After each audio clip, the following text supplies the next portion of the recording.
Merhaba arkadaşlar, kanalıma tekrar hoş geldiniz. Bu video serimizde sizlerle bu tatlı bebek çalışmasını yapacağız arkadaşlar. Ben yaparken çok keyif aldım arkadaşlar. Sizin de keyif alacağınıza eminim. Bu güzel bebeğimin adını ben Büşra koydum. Büşra bebeğimiz arkadaşlar böyle eteği fırfır detaylı, böyle elbise askılı, güzel minnoş bir bebeğimiz. Bu bebeğim için arkadaşlar ben vücut için Kartopu Baby One kullandım. Elbisesi için Alize Cotton Gold kullandım ama siz isterseniz elbisesi için de Kartopu Baby One kullanabilirsiniz. Her iki ipimde ben 2 numara tığla ördüm. Boyun ve kafa arasında da elektrik borusu kullandım arkadaşlar ve şöyle ince düğmeler kullandım ayakkabısı ve elbisesi için. Büşra bebeğimiz bu şekilde arkadaşlar. İlk olarak bebeğime ayaklarından başlayacağım ve bacağını öreceğim. Daha sonra da birleştirmesini yapıp gövdeden, kafadan devam edeceğiz. İlk olarak ayaklarından başlayarak devam ediyorum. Bebeğimin ayaklarını yapıyorum arkadaşlar. Beyaz iple başlıyorum. Beyaz ipimle 10 zincir çekiyorum.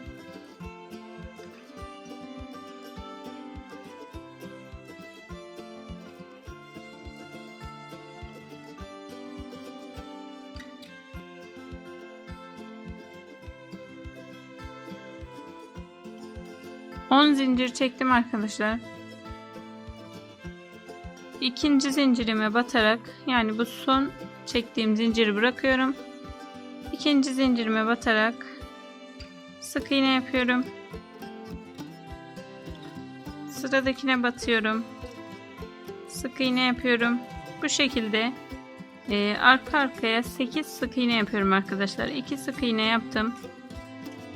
Yani her bir zincirimin üstüne bir kez batarak 8 sık iğne yapıyorum.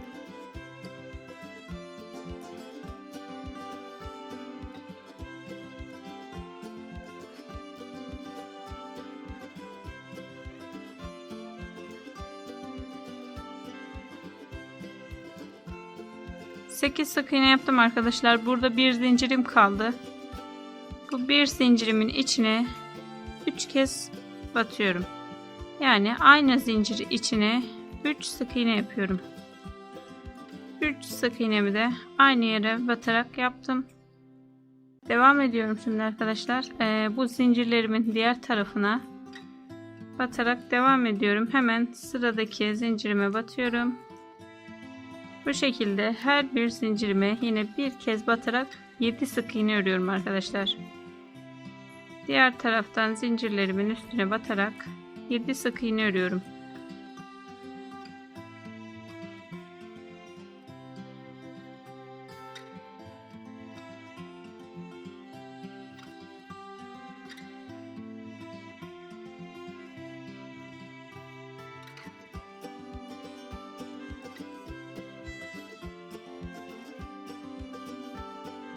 Yedi sık iğne yaptım arkadaşlar. Burada son bir tane zincirim kaldı. Son zincirimin içine de çift batarak bir arttırma yapıyorum.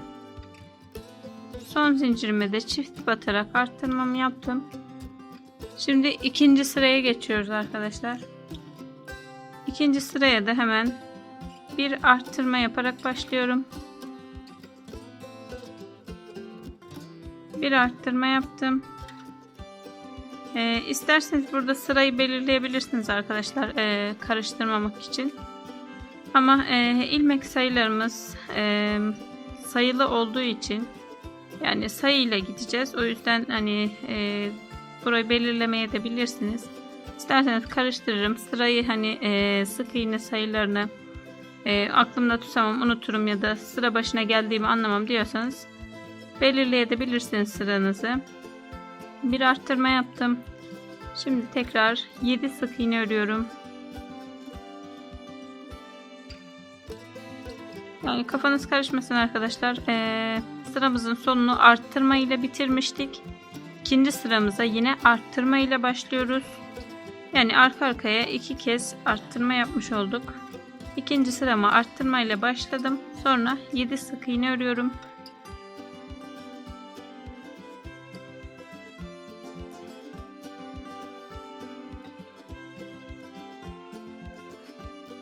7 sık iğne ördüm arkadaşlar. Şimdi 3 arttırma yapacağım. Yani arka arkaya 3 kez arttırma yapacağım. Sıradaki sık iğneme batıyorum. Tekrar aynı yere batarak arttırma yapıyorum. Daha sonra diğer sık iğneme geçip batıyorum. Aynı yere battım, arttırma yaptım. Üçüncü kez sıradaki sık iğneme batıyorum ve tekrar aynı yere batarak arttırma yapıyorum. Yani 3 kez arka arkaya arttırma yaptım arkadaşlar. Şimdi tekrar 7 sık iğne örüyorum. Her bir ilmeğime bir kez batarak 7 sık iğne örüyorum.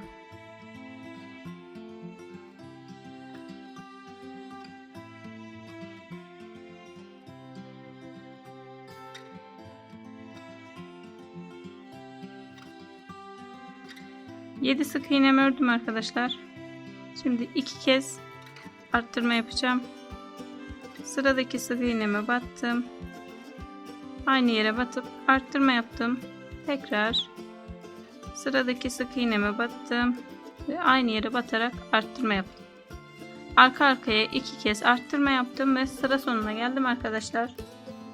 İkinci sıra sonunda toplam 26 tane sık iğnemiz olması gerekiyor. Sayısını da söyleyeyim, karıştırmayın arkadaşlar. 3. sıraya geçiyorum.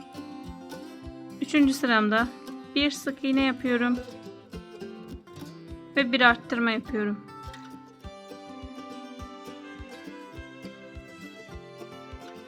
Arttırmamı yaptım.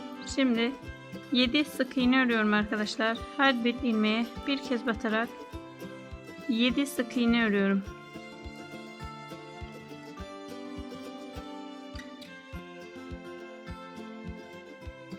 Sık iğne ördüm.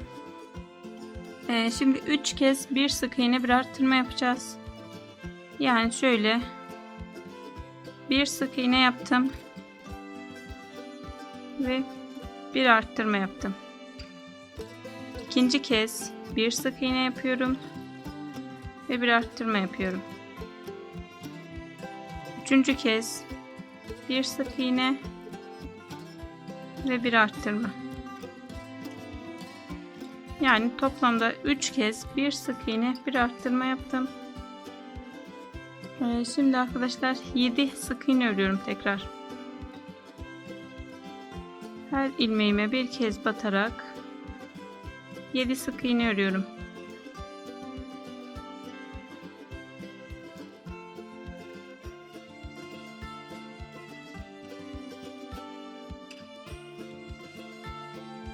Yedi sık iğnemi ördüm arkadaşlar. Şimdi 2 kez bir sık iğne bir arttırma yapacağım. Bir sık iğne yaptım ve bir arttırma yapıyorum. İkinci kez bir sık iğne ve bir arttırma. Böylelikle de sıra sonuna gelmiş oldum. 3. sıra sonunda da toplam 32 sık iğnemiz olması gerekiyor. 4. sıraya geçiyorum arkadaşlar. 4. sık iğnede sırada da pardon arkadaşlar, sık iğne değil trabzan yapacağız.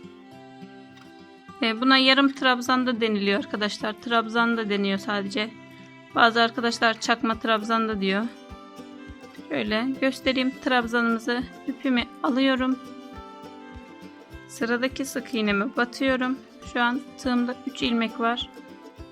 Üçünün içinden geçiriyorum. Bu şekilde trabzan yapıyorum arkadaşlar. Burada sıramı belirleyeceğim.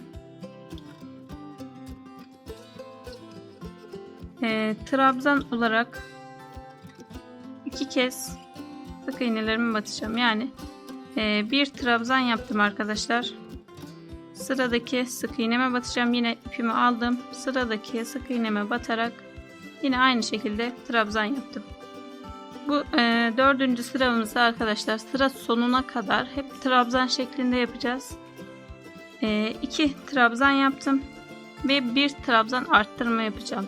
Yani ipimi aldım, yine sıradaki sık iğneme battım ve üçünü birlikte ördüm. Tekrar ipimi alıyorum. Aynı yere batarak arttırma yapıyorum. Aynı bunu da trabzan şeklinde arttırma yaptım arkadaşlar. Şimdi 7 trabzan yapıyorum arkadaşlar. Her bir ilmeğe bir kez batarak 7 trabzan yapıyorum. Birinci trabzanım. Böyle 2 3 4 5 6 ve 7 trabzan yaptım. Söylediğim gibi arkadaşlar, bu dördüncü sırayı sadece bu dördüncü sıraya özgü bir şey bu. Dördüncü sıramızı trabzan şeklinde yapıyoruz. 7 trabzan yaptım. Şimdi 3 kez 2 trabzan bir arttırma yapacağız. Yani yine ipimi aldım. 2 trabzan yapıyorum. 1 ve 2. 2 trabzanımı yaptım. Şimdi bir arttırma yapacağım. Aynı yere batıyorum ve bir arttırma yaptım. Tekrar arkadaşlar 2 trabzan örüyorum ve bir arttırma yapıyorum. Yani bu sıramızın diğer sıralardan tek farkı arkadaşlar, sık iğne değil de trabzan şeklinde gidiyoruz. Tabanın biraz daha büyük, ayak kısmının biraz daha büyük olması için dördüncü sıramızı trabzan şeklinde gidiyoruz. 2 kez 2 trabzan bir arttırma yaptım. Üçüncü kez 2 trabzan yapıyorum ve bir arttırma yapıyorum. Toplamda 3 kez 2 trabzan bir arttırma yaptım. Şimdi 7 trabzan yapıyorum.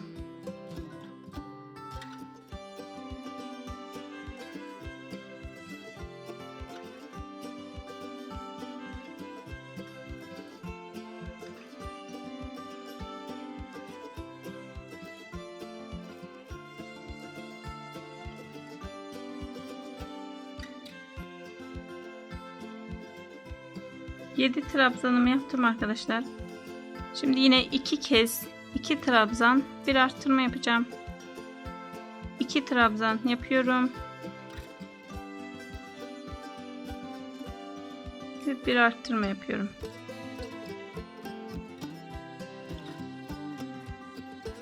İkinci kez 2 trabzan yapıyorum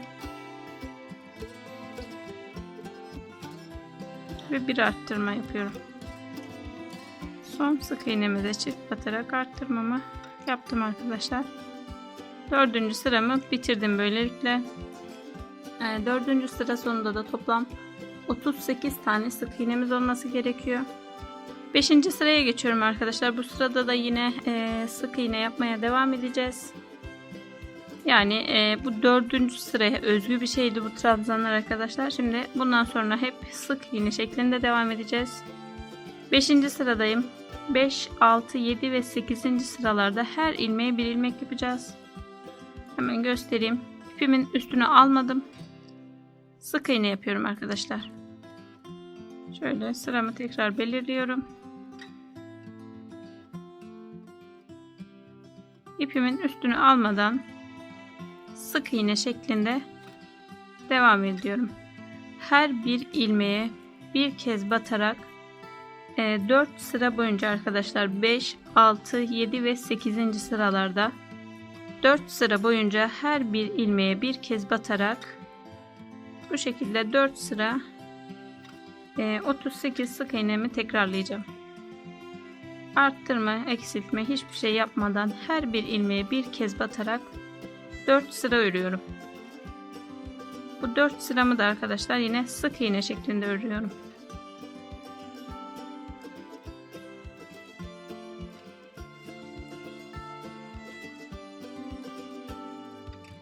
Sık iğne şeklinde 4 sıra her ilmeğe bir ilmek ördüm arkadaşlar. 9. sıraya geçiyorum. 9. sırada da 10 sık iğne yapacağım baştan.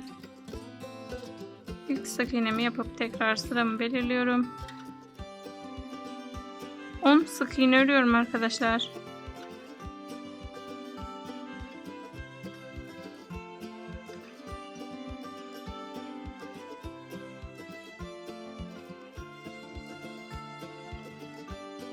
Sık iğne yaptım.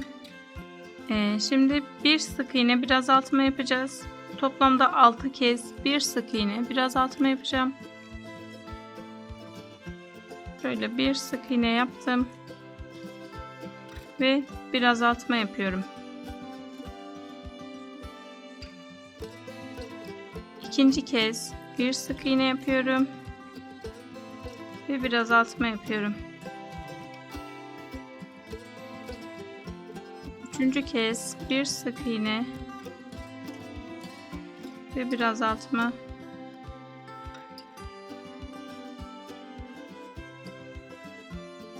Dördüncü kez bir sık iğne, bir azaltma. Beşinci kez bir sık iğne, bir azaltma. Ve 6. kez bir sık iğne ve bir azaltma yapıyorum.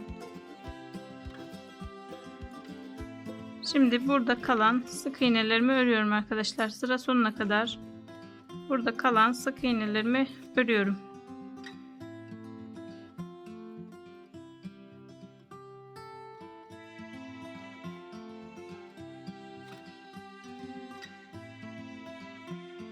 Dokuzuncu sıramı azaltma yaparak tamamladım arkadaşlar. Karışıklık olmasın, tekrar anlatıyorum. 9. sırada başta 10 sık iğne yaptım. Daha sonra 6 kez bir sık iğne bir azaltma şeklinde yaptım. Ve 10 sık iğnemi de örerek sıra sonuna geldim. Şimdi 10. sıradayım arkadaşlar. 10. sırada da yine başta 10 sık iğne örüyorum. Sıramı belirledim. 10 sık iğnemi örüyorum. Yani bu ilk yaptığım sık iğne ile birlikte 10 sık iğne örüyorum toplam.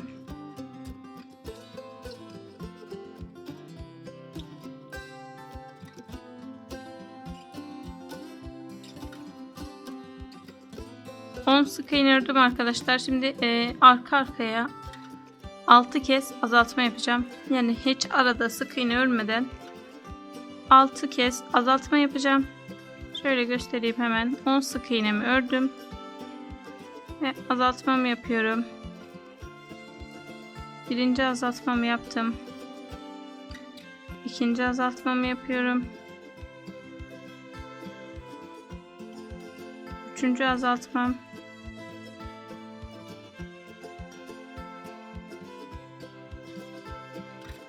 Dördüncü azaltmam.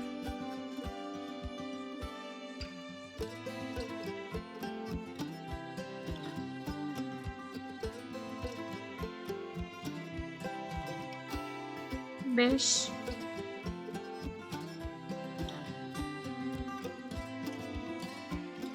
Ve 6. Arka arkaya toplam 6 kez azaltma yaptım. Şimdi arkadaşlar 10 sık iğne örüyorum. Azaltmalarımı yaptım. Sıra sonuna kadar burada kalan 10 sık iğnemi örüyorum.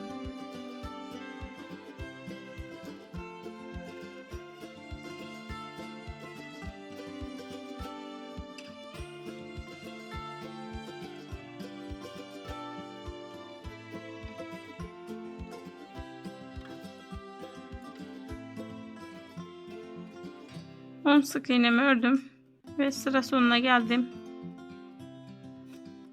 11. sıraya geçiyorum. 11. sırada hemen ilk sık iğnemi örüp sıramı belirliyorum tekrar. 11. sırada da başta 8 sık iğne örüyorum. Hemen 8 sık iğnemi örüyorum.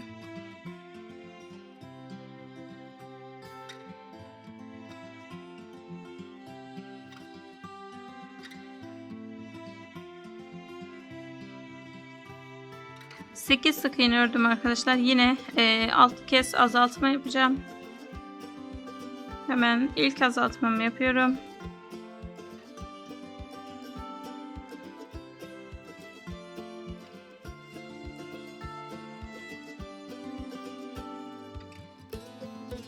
İkinci azaltmam.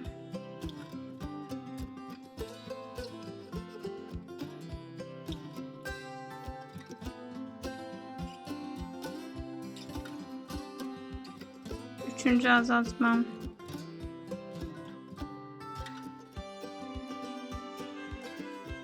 Dört.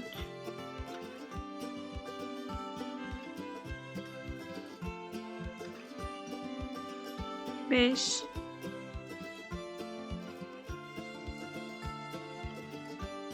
6. Arka arkaya 6 kez azaltma yaptım. Şimdi 6 sık iğne örüyorum arkadaşlar. Burada kalan 6 sık iğnemi örüyorum.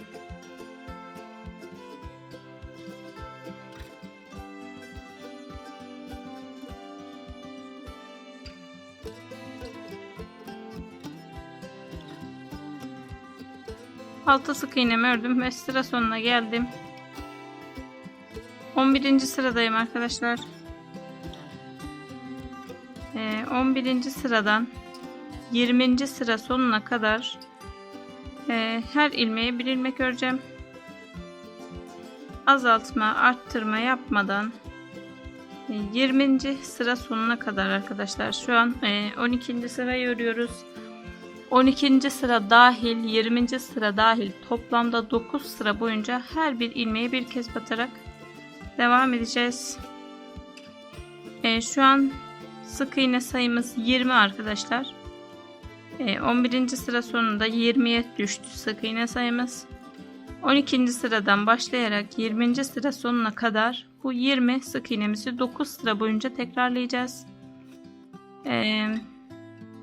Sıranız arttıkça da arkadaşlar içini doldurmanızı öneririm. Çünkü yükseldikçe, bacak boyu yükseldikçe bu uç kısmı doldurması biraz sıkıntılı olacaktır. O yüzden birkaç sıra ördükten sonra içini doldurursanız daha rahat edersiniz. 12. sıradan söylediğim gibi 20. sıra sonuna kadar toplamda 9 sıra boyunca her bir ilmeğe bir kez batarak örüyoruz arkadaşlar. 9 sıra boyunca 20 sık iğnemi tekrarlıyorum. Toplamda 20 sık iğnem var şu an. 9 sıra boyunca 20. sıra sonuna kadar bu 20 sık iğnemi tekrarlıyorum.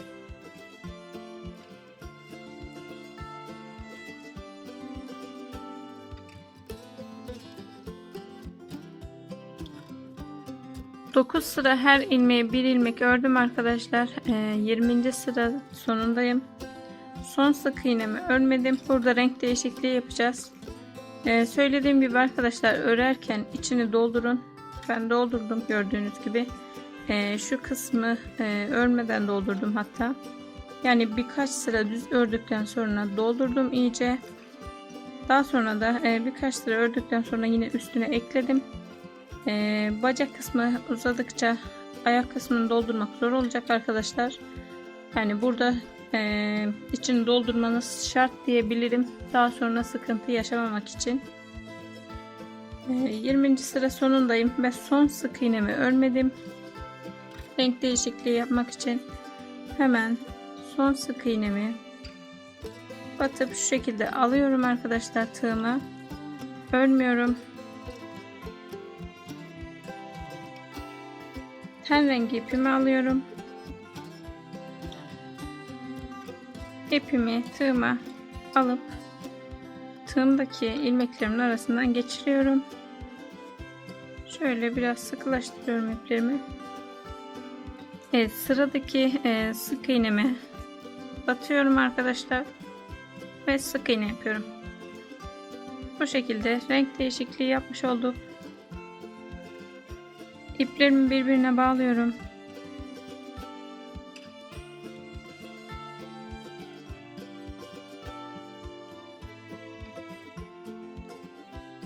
Burada beyaz ipimi koparıyorum.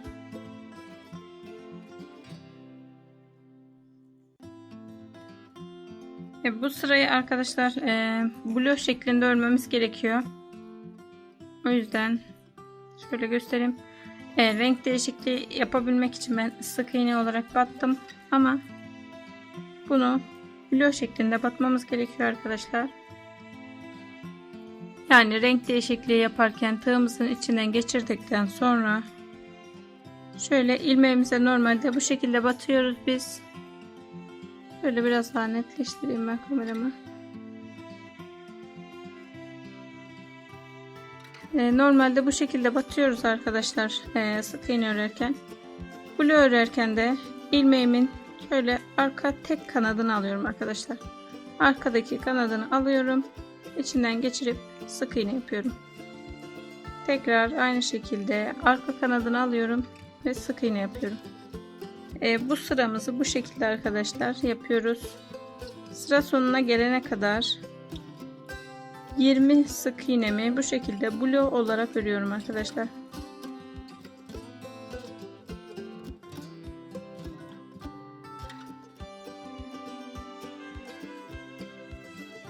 Şu an 21. sıradayız. 21. sıramızda renk değişikliği yapıp blok şeklinde 21. sıramı tamamlıyorum.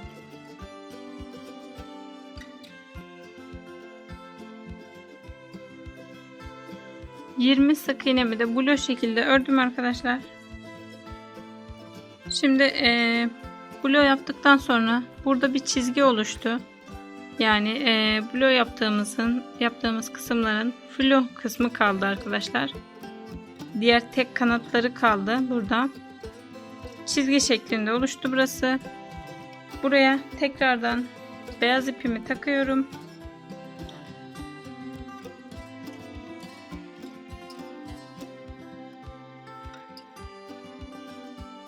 Şu şekilde arkadaşlar.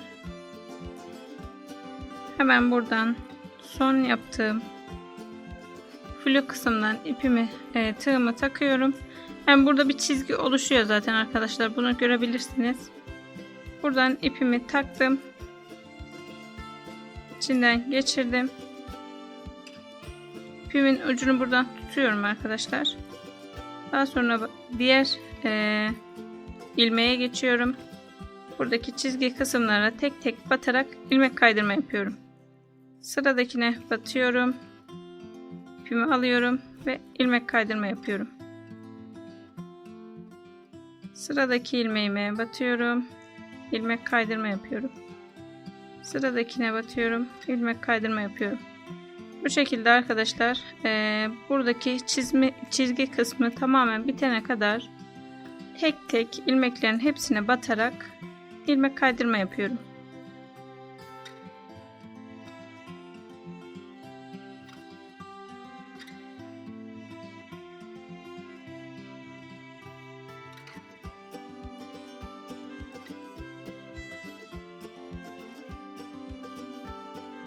Buradaki flor kısımların yani oluşturduğumuz dış çizginin her birine bir kez batarak ilmek kaydırma yaptım. İlk yaptığım yere gelene kadar hep bu şekilde tekrar ettim arkadaşlar. Şimdi ipimi burada koparacağım.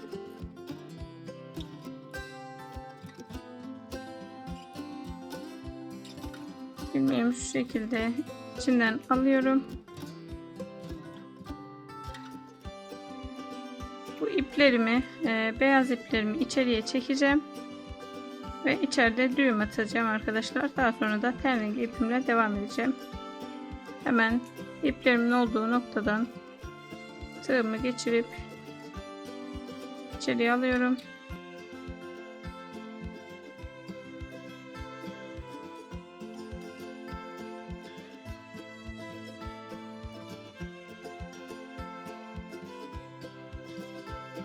İplerime içeride düğüm atıyorum.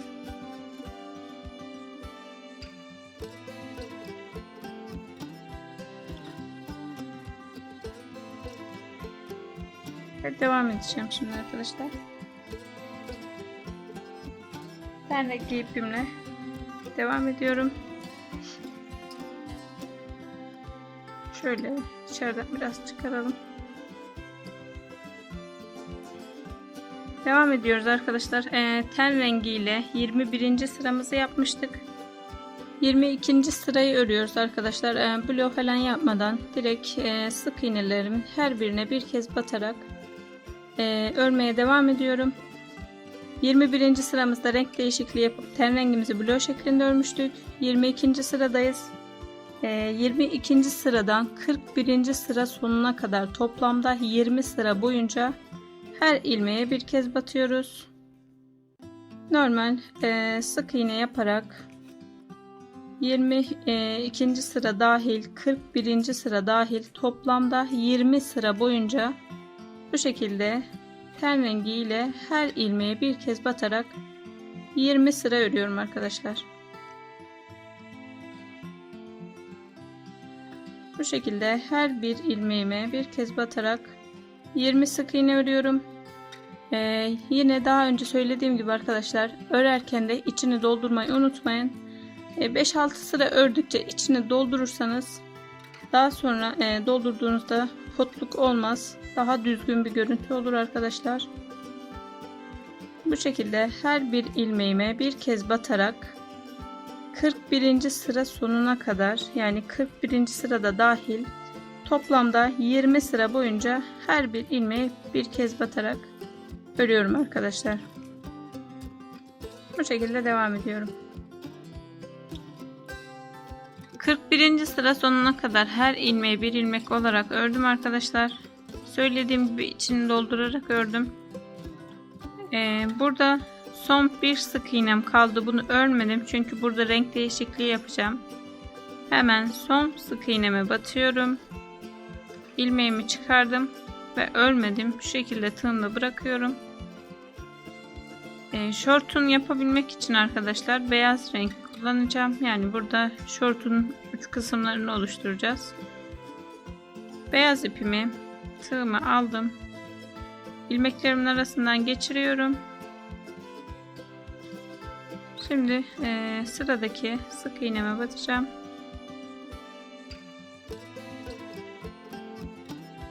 Sıradaki sık iğneme batıp sık iğne yapıyorum. Bu şekilde renk değişikliğini yaptım arkadaşlar. Renk değişikliğini göstermek için blok şeklinde batmadım arkadaşlar. Bu sırayı blok öreceğiz.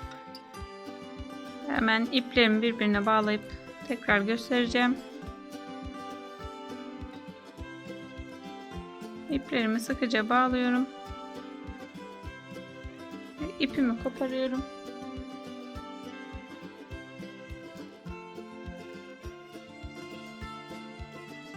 Şimdi arkadaşlar burada renk değişikliği yapmıştık. Renk değişikliğini göstermek için buraya normal düz battım ben. Ama şu şekilde ilmeklerimin arasından tığımı geçirdikten sonra yanındaki sık iğneme batarken arkadaşlar arkadan batıyorum. Yani ilmeğimin tek kanadına, arkadaki tek kanadına batıyorum ve sık iğne yapıyorum. Yani bu bacağın alt kısmında yaptığımız işlemi burada da yapıyoruz. Burada tekrardan flok kısmını dolanmayacağım arkadaşlar. Bu kısımda yaptığımız gibi. Eteğin altında kalacağı için ben yapmayı tercih etmedim. Siz isterseniz yapabilirsiniz. İsterseniz çorap kısmına daha farklı bir şey de yapabilirsiniz arkadaşlar, belirgin olsun diye. Bu tamamen size kalmış bir şey. Bu sırayı arkadaşlar bu şekilde blok şeklinde devam ediyorum. Yani her bir ilmeğime bir kez batarak blok şeklinde devam ediyorum. Bloğu da dediğim gibi arkadaşlar ilmeklerimin arka kanadına batarak yapıyorum. Bu şekilde sıramı tamamlıyorum.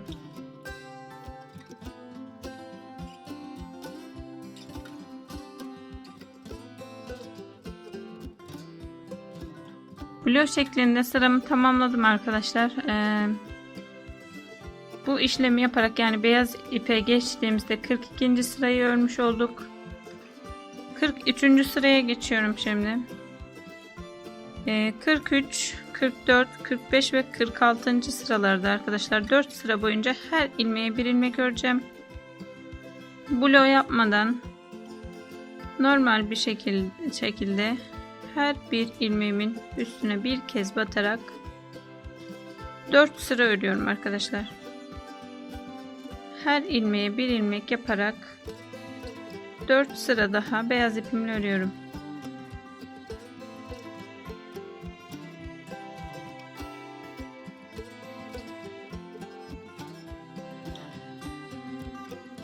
Dört sıra her ilmeğe bir ilmek ördüm arkadaşlar.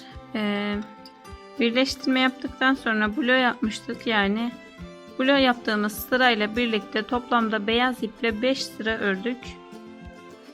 Şimdi hemen sıradaki sık iğneme batıp ilmek kaydırma yapıyorum ve bir zincir çekip ipimi koparıyorum arkadaşlar. Aynı ölçülerde aynısından bir tane daha yapacağız. Bu sefer ipimizi koparmadan devam edeceğiz arkadaşlar. Aynı ölçülerde aynı bacaktan bir tane daha örüp daha sonra birleştirme işlemine geçiyoruz. Bu videomda bebeğimin ayaklarını örüp bacaklarını ördüm arkadaşlar. Bir sonraki videoda da bacaklarını birleştirip gövdeye devam edeceğiz. Bir sonraki videoda görüşmek üzere. Hoşça kalın.